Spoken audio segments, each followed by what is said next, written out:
Alors accrochez-vous parce que cet exercice-là, il va piquer. On vous donne une fonction.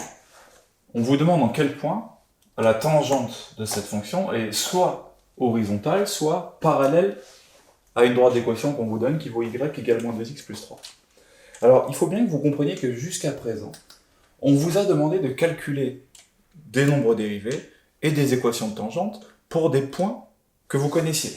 Par exemple, j'aurais pu vous donner cette fonction et vous demander quel est le nombre dérivé pour x égale 5. Donc, quel est f' de 5, et vous l'auriez calculé assez facilement. Le problème dans ces exercices-là, c'est que vous ne savez pas en quel point vous êtes censé calculer la tangente, puisque c'est le point que vous cherchez. On vous demande pour quelle valeur de x, est-ce que la tangente est horizontale ou est-ce que la tangente elle est parallèle à la droite d'équation. Il va donc falloir que vous appreniez à calculer les nombres dérivés pour des points que vous ne connaissez pas encore.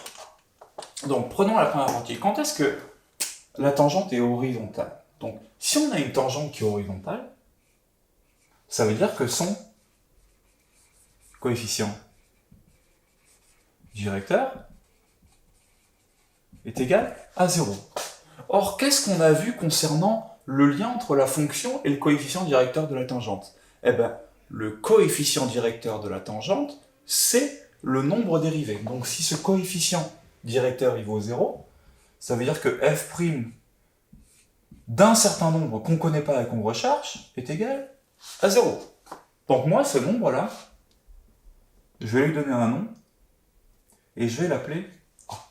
Et en partant de là, je vais exprimer f' de A en fonction de A, je vais résoudre quand est-ce que cette équation elle vaut 0, et c'est à ce moment-là que je vais trouver la valeur de A.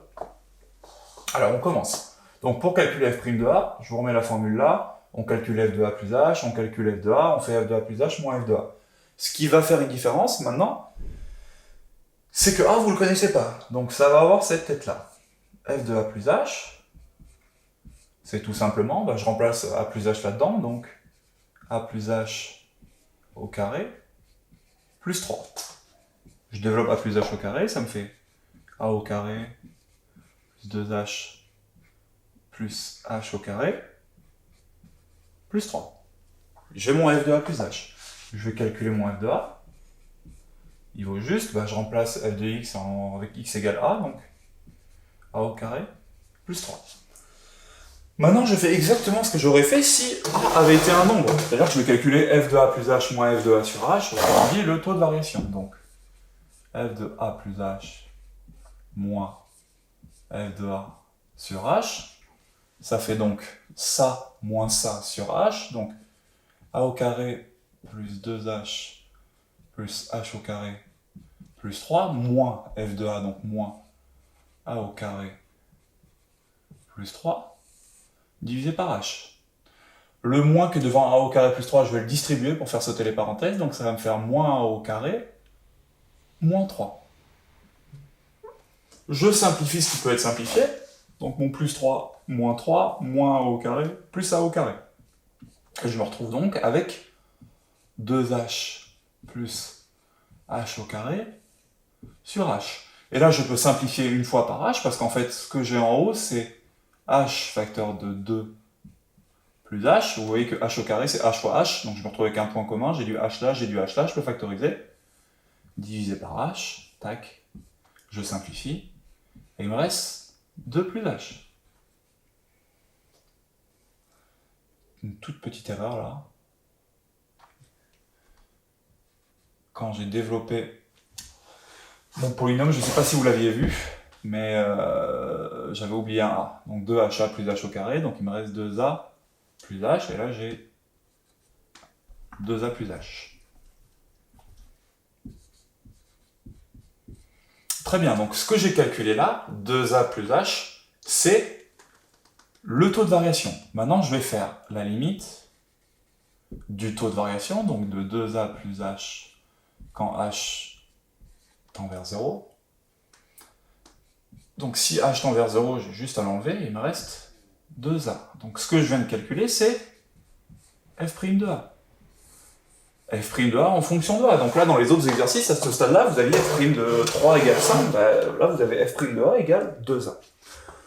On en revient là. Vu qu'on veut que la tangente soit horizontale, on veut que le coefficient directeur soit nul. Or, le coefficient directeur, c'est le nombre dérivé, donc on veut que le nombre dérivé soit égal à 0. On calcule le nombre dérivé, on voit qu'il vaut 2a. Donc pour trouver quand est-ce que f' de a est égal à 0, on résout 2a est égal à 0, on divise tout par 2, et ça veut dire que a est égal à 0. Autrement dit, le point où la tangente horizontale, c'est-à-dire le point où le nombre dérivé il vaut 0, c'est le point qui vaut 0. Pourquoi est-ce qu'on s'y attendait? Parce que cette fonction f de x égale x au cube, si je la trace, elle ressemble, x au carré plus 3, pardon, elle ressemble à ça. Donc là, j'ai 3. Quel est le point où j'ai une tangente horizontale? Ben, vous voyez bien que c'est pas ici. C'est clairement pas ici non plus. Le seul point où j'ai une tangente horizontale, c'est ce point-là. Et ce point-là, il a pour abscisse 0. Donc je retrouve bien mon A qui est égal à 0. Allez, on continue. Pour la deuxième partie. Donc essayez de suivre ce raisonnement, parce que ça c'est vraiment un raisonnement complet. Si vous avez compris ça, vous avez tout compris. Il est dur cet exercice. Donc on vous demande quand est-ce que la tangente est parallèle à la droite d'équation y égale moins 2x plus 3. Si la tangente est parallèle à cette droite-là, ça veut dire qu'elle a le même coefficient directeur. Deux droites affines parallèles ont le même coefficient directeur. Or, le coefficient directeur de cette fonction-là, c'est f' de a. Donc, on veut que le coefficient directeur de cette tangente soit égal au coefficient directeur de cette courbe, et le coefficient directeur de cette courbe, c'est moins 2. Donc, c'est ça que je dois résoudre. Or, f' de a, je l'ai déjà trouvé. On a dit que f' de a, il valait 2a. Il n'a pas changé entre-temps. Pourquoi est-ce qu'il n'a pas changé? Parce que la fonction n'a pas changé. Donc, mon f' de a, il vaut 2a. Donc, je me retrouve à devoir résoudre quand est-ce que 2a est égal à moins 2. Donc, là, je peux tout diviser par 2. Donc, ça me fait moins 2 sur 2 est égal à 2a sur 2. Tac, tac, je peux simplifier les deux. Autrement dit, a égale moins 2 sur 2, c'est-à-dire moins 1.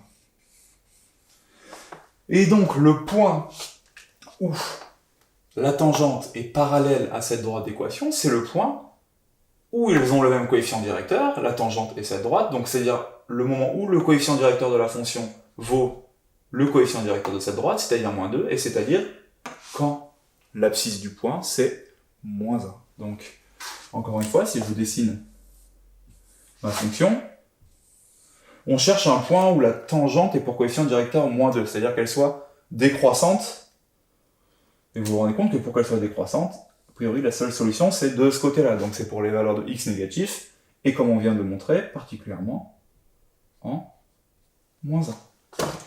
Allez, à vous jouer, on vous en a mis quelques-uns en dessous, donc des variations autour de ça, trouver quand est-ce que la tangente est parallèle à une droite, quand est-ce que la tangente elle est horizontale, et ainsi de suite, et ainsi de suite. Ça, c'est des exos qui tombent clairement.